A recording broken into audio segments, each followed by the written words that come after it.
ที่ดูบอกว่าจิ๊กซอว์มางามครับสงสัยเลยมาเป็นแบบไม่แถวป่า ต้องงูไป ไปจังเงิน ต้องเอ๋ไปไล่ มาเด็ดมาจำมือ ไปไล่อยู่ต้องงูไป ชุบทำไม นั่นเดี๋ยวไปเอ๋นั่นเดี๋ยวไปเอ๋ไปเอ๋ สามสองหนึ่งไป ต้องงูนี่ไปเอ๋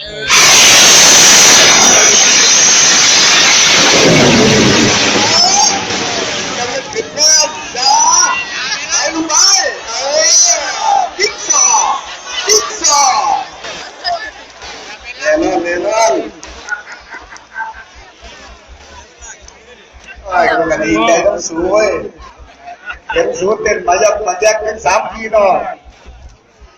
สุดยอดเลยครับจิ๊กซอว์โอ้โตเข้าสู่นี้มาก ลูกจิ๊กซอว์เนี่ยชื่อลูกเจ้าของแน่นอน บ่ใกล้ ขายจิ๊กซอว์เลย ไฟมูเดี๋ยวเขาไม่กล้า